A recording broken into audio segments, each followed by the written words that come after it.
Un paroissien habitué de Jeanne d'Arc m'a fait remarquer qu'il y a 15 jours, j'avais donné une homélie très politique. Et je ne m'en étais pas rendu compte. Quel était l'évangile d'il y a 15 jours? Vous devez tous vous en rappeler. C'était le récit des béatitudes. Et pendant tout mon propos, j'ai analysé le récit des béatitudes comme une exhortation à nous mettre en marche, à nous mettre en mouvement.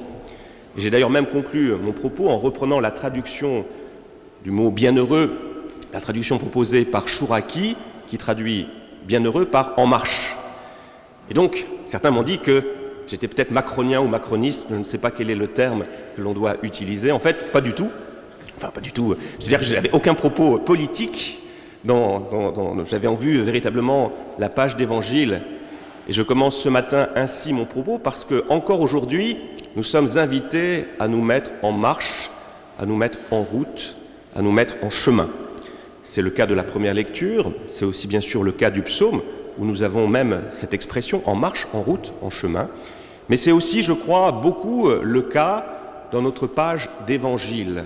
Dans notre page d'évangile, vous savez que Matthieu est cet évangéliste qui est le plus juif parmi tous les évangélistes. Il s'adresse à un peuple juif et donc il construit tout son texte en référence à la Torah. Dans la Torah, dans le Pentateuque, il y a 5 livres et donc il propose 5 discours. Et le discours le plus important, c'est le sermon sur la montagne, où Jésus est présenté comme un nouveau Moïse qui va donner sa loi comme Moïse l'avait fait en son temps.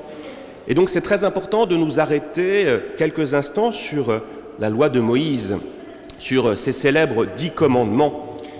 La première chose que l'on doit dire quand on pense aux 10 commandements, c'est que pour un juif, ces commandements ne sont pas d'abord des commandements. Vous savez, l'autre nom des 10 commandements, ça s'appelle le décalogue. Donc ce n'est pas 10 commandements. Dans le mot de décalogue, on entend quoi? On entend le mot logos, ce sont 10 paroles.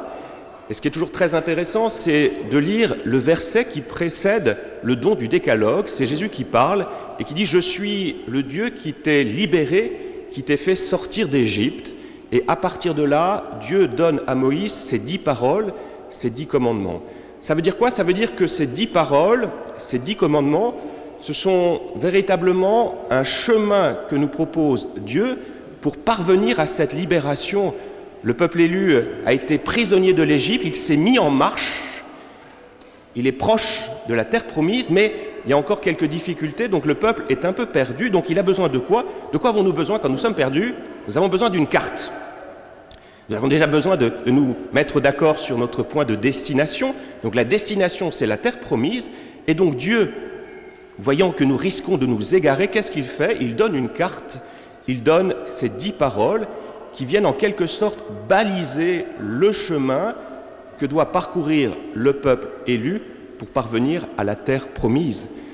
Et d'ailleurs, si on est un peu hébraïsant, on se rappelle que le mot de Torah, la racine hébraïque du mot de Torah, c'est pointer du doigt, indiquer un chemin, indiquer une direction, instruire.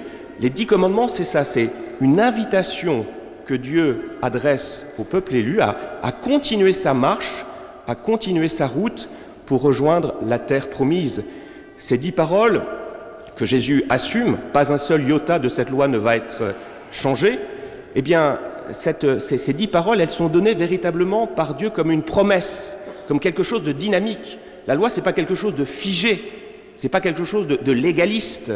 La loi a été donnée pour sortir de l'Égypte, pour sortir de l'enfermement, pour sortir de l'esclavage. Ce n'est pas pour sombrer dans un nouveau esclavage qui serait l'esclavage de la loi. Ce n'est pas du tout le propos de Jésus, non, c'est plutôt cette promesse que Dieu adresse au peuple élu en disant « Si tu me fais confiance, si tu suis ces 10 paroles, eh bien tu parviendras à atteindre cette terre promise. » Et ce côté dynamique, on le voit aussi quand on prend le temps de regarder le texte hébreu. On voit que ces 10 paroles sont conjuguées à un mode qui n'existe pas en français, ça s'appelle l'inaccompli. Ça veut dire que ce n'est pas encore accompli, mais c'est en cours d'accomplissement. Donc vous voyez, les 10 paroles, elles sont en cours d'accomplissement dès lors que nous nous mettons en marche et que nous décidons de suivre le chemin tracé par le Seigneur. Avec son aide, Dieu nous fait cette promesse qu'on va y arriver. Mais pour cela, il faut se mettre en marche, il faut se mettre en route. Eh bien, Jésus vient complètement réassumer cette vision juive de la loi. Pas un seul iota ne sera enlevé. En même temps, il assume, il ne retire rien à la loi, mais le problème, c'est quoi? C'est qu'il la transforme malgré tout. Et il la transforme de manière terrible. Si vous prenez le temps de regarder votre voisin, si vous prenez le temps de me regarder, vous avez à côté de vous me regardez un meurtrier, un assassin. Parce que je dois vous confesser qu'il m'est arrivé de me mettre en colère. Et ce que nous dit aujourd'hui le Jésus, c'est à chaque fois que nous nous mettons en colère, nous sommes quasiment des meurtriers. Donc, à mon avis, à la prison de Rennes, il y a une assemblée qui est certainement peut-être plus pacifique que celle que nous avons là, parmi nous, si nous suivons l'Évangile. Nous sommes tous des meurtriers, des assassins, des voleurs, des adultères. Donc il y a vraiment quelque chose de terrible. Alors, quel est le propos de Jésus? Pourquoi vient-il considérablement radicaliser la loi? Est-ce qu'il veut nous faire peur? Je ne crois pas. Déjà, la première chose à dire, c'est que, bien sûr, la loi est exigeante, mais avant de parler de la loi, qu'est-ce que Jésus a fait? Il nous a donné la destination du chemin. Le chemin, le but du chemin, le but des vacances, ce ne sont pas les montagnes. C'est pas, je suis sûr qu'il y a certains jeunes qui sont déjà sur les pentes en train de descendre. C'est pas ça. Non, le but du chemin, quel est-il? Ce sont les béatitudes. C'est la vie éternelle. Il faut toujours avoir en vue, quand on parle d'exigences, les exigences n'ont de sens que parce qu'elles nous conduisent à un plus grand bien. La morale, les exigences chrétiennes, c'est pas pour se faire mal, c'est pas ça. C'est on accepte quelques contraintes, on accepte de brider son désir parce qu'on sait que c'est pour un plus grand bien. Toujours la même chose, dire quel est le plus grand bien. Quand l'Église dit quelque chose, posez-vous toujours cette question, pourquoi l'Église me dit cela et quel est le bien que cet effort que je vais faire va me permettre d'atteindre? Toujours quelque chose de très important. Donc la première chose, c'est que Jésus a dit, prenons la carte et regardons notre point de destination. La destination, c'est la béatitude, c'est la vie éternelle. Et le problème, c'est quoi? C'est que si on n'y prend pas garde, la loi, cette carte, peut nous égarer. Parfois, quand on suit absolument la carte, on peut se tromper de chemin. Christophe, qui est parmi nous, me rappelait par exemple qu'il y a un problème dans un certain nombre de GPS. Quand on tape la rue Honoré de Balzac, on se trouve passage des Carmélites. Il y a un bug, donc si on suit absolument le GPS et qu'on veut parvenir à la rue Honoré de Balzac, eh bien on se trompe. Donc parfois, si on veut suivre complètement la carte, eh bien on risque de se tromper de chemin. Qu'est-ce que ça veut dire? Plus concrètement, ça veut dire que parfois, c'est l'erreur qu'ont fait les pharisiens, c'est l'erreur qu'avait fait autrefois saint Paul, c'est penser que pour être sauvés, de quoi avons-nous besoin? Eh bien nous avons seulement besoin de suivre les règles, de suivre la carte. Et si on suit cette dynamique, ça veut dire quoi? Ça veut dire que c'est par nos efforts qu'on va être sauvés. C'est parce que je suis de manière très rigoureuse la loi que j'obtiens ce salut. Mais si c'est par mes efforts, j'ai plus véritablement besoin de Dieu, parce que ce sont par le respect scrupuleux de la loi que je vais acquérir ce salut. Et donc si je sombre dans cette forme de légalisme, eh bien j'évacue complètement le Seigneur. Dieu n'a plus de place. C'est le grand cri, je vous l'avais souvent dit, que poussait saint Dominique face aux cathares.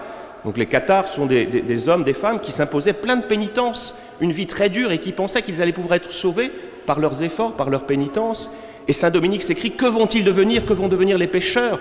Si on ne commence pas par se reconnaître pécheur, eh bien on n'ouvre pas cette porte à la grâce. C'est la même chose, tout prêtre, hein. Je vous l'ai souvent dit aussi, j'ai des pénitents qui viennent me dire, vous savez mon père, je n'ai pas tué, je n'ai pas volé, je n'ai pas commis d'adultère, donc voilà, je fais plein d'efforts, je vais à la messe, je prie, donc, et puis finalement ils n'ont pas grand-chose à me dire. Donc comment pouvoir leur donner le sacrement de réconciliation si je n'ai pas une matière à pardonner? Si ces pénitents me disent que c'est par leur effort qu'ils ont une vie droite et qu'ils n'ont finalement pas grand-chose à me dire, eh bien, je suis complètement démuni, je ne peux pas donner l'absolution, je ne peux rien faire. Donc Jésus vient nous dire qu'en radicalisant la loi, que qui peut prétendre suivre complètement cette loi du Seigneur? On se rend bien compte qu'en chargeant comme ça l'exigence, Jésus vient nous dire que pour suivre cette loi, que faut-il? Eh bien, il faut s'ouvrir à la grâce du Seigneur. Le Seigneur vient nous dire qu'on ne va pas y arriver si on s'appuie sur nos propres forces. Si on s'appuie sur nos propres forces, on n'ira pas au bout du chemin. Admettons que vous vouliez aller cet après-midi à Saint-Malo. Si vous vous appuyez sur vos propres forces, vous allez peut-être vous arrêter à Tinténiac. Alors je n'ai rien contre Tinténiac, je n'y suis jamais allé, mais ça serait dommage de s'arrêter à Tinténiac quand on veut aller à Saint-Malo. Et on n'ira peut-être pas plus loin. Et peut-être que si on s'appuie sur ses propres efforts, on va à peine sortir de Rennes et on va oublier cette perspective. N'oublions pas que le but de la loi, le but de notre parcours, quel est-il? C'est la vie éternelle. C'est cela. Et c'est pour ça que c'est très exigeant, parce que le Seigneur ne veut pas nous donner un bonheur bon marché, il veut nous donner la plénitude de la vie.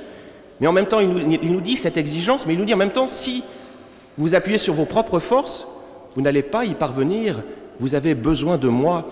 Et puis en radicalisant la loi, comme Jésus le fait, il nous dit que ce qui compte, ce n'est pas l'extérieur, ce n'est pas la belle façade que nous pouvons tous édifier, puisque nous avons tous une belle façade. Non, ce que nous dit le Seigneur, c'est dans notre cœur, c'est la conversion de notre cœur, c'est là que le salut se joue. Non pas à l'extérieur, c'est pas avoir une vie droite, c'est pas ça, enfin c'est important, mais plus fondamentalement, c'est aller à l'intérieur, et en radicalisant la loi, Jésus nous dit, mais quelles sont vos intentions? C'est une chose d'avoir une vie réglée, mais est-ce que notre cœur n'a pas besoin d'être purifié? Notre cœur n'a-t-il pas besoin d'être converti? Et voilà ce que nous dit Jésus en radicalisant la loi. Il nous invite à nous arrêter quelques instants avant de nous remettre en chemin pour faire cet examen et pour bien voir que dans notre vie, il y a de l'obscurité, il y a des ténèbres. Et le Seigneur n'attend qu'une seule chose, c'est que nous lui présentions ces ténèbres, ces obscurités, pour nous donner ce pardon. Et avec ce pardon, nous nous mettons en route et nous repartons encore vers cette vie éternelle qu'il nous promet. Alors pour conclure, on voit que quand Jésus parle, il navigue toujours entre deux manières de parler. Parfois, il a en vue cette vie éternelle, et donc quand il a en vue cette vie éternelle, il nous rappelle qu'il ne faut pas s'arrêter en chemin, donc il est très exigeant. Et puis à d'autres moments, il sait rejoindre aussi ses disciples là où ils se trouvent. Et là, il nous parle de miséricorde. Il rejoint les hommes, les femmes qu'il rencontre là où elles sont, quand il voit la femme adultère, quand il voit Matthieu le publicain. Donc tout discours de Jésus, et c'est tout discours de l'Église finalement, doivent toujours embrasser ces deux regards. Une dimension plus pastorale, pourrait-on dire, pour rejoindre le pénitent, pour rejoindre le croyant là où il se trouve, avec ses difficultés, mais aussi toujours embrasser la perspective, le bout du chemin, parce que ça serait dommage si on ne parle que de la situation où il se trouve, le pénitent. Il voulait aller à Saint-Malo, on va le laisser à Saint-Aignac, ou à la sortie de Rennes. Donc toujours avoir en vue le but du voyage, et en même temps, il ne faut pas parler que du but du voyage, parce que si vous ne parlez que du but du voyage, que de l'arrivée, c'est un peu décourageant, parce qu'on se dit, j'en suis quand même bien loin. Alors c'est ça, c'est tout le discours de l'Église, qui est un discours qu'on ne peut pas simplifier, et c'est ce que nos médias, ou parfois nous-mêmes, nous avons du mal à comprendre, c'est embrasser toujours ces deux dynamiques. La perspective pastorale, rejoindre le croyant là où il se trouve, et en même temps ne pas oublier le but du voyage, ne pas trop simplifier la loi, et tenir en fait dans une même parole la dimension pastorale, la dimension finale, la dimension dogmatique. Et fondamentalement, ce que nous dit le Seigneur, c'est toujours l'important, c'est de ne pas s'arrêter en route, d'être en marche. Et pour ça, ce qui est merveilleux, c'est que le Seigneur est celui qui toujours nous précède. Vous savez que dans l'Ancien Testament, il nous est dit qu'on ne peut voir Dieu que de dos. On ne peut voir Dieu que de dos. Eh bien, quand on suit quelqu'un, on le voit de dos. Et donc ce que nous dit le Seigneur, c'est, voilà, il a tracé un chemin vers cette vie éternelle, il nous ouvre le chemin et il nous invite d'avancer à sa suite. On le voit de dos, on marche, on tombe, il est là, il nous relève et il nous dit, avec moi, avec mon aide, avec l'aide de la miséricorde, avec l'aide de la grâce de Dieu, tu vas parvenir à cette vie éternelle. Alors mettons-nous en chemin. Nous avons une belle carte ou un GPS. Vous connaissez l'expression, souvent ce que disent les prêtres, GPS, ça veut dire guidé par le Seigneur. Et donc nous sommes guidés par le Seigneur, un Seigneur qui nous prend tel que nous sommes, qui nous dit toujours que nous valons plus que ce que nous faisons. Nous avons de la valeur, quels que soient nos péchés, quelles que soient nos fautes, nous avons de la valeur et il nous dit, mais vous valez toujours mieux que ce que vous voulez, mais ne restez pas là où vous êtes. Mettez-vous, suivez-moi et vous allez parvenir à cette vie éternelle. Alors mettons-nous en marche. Amen.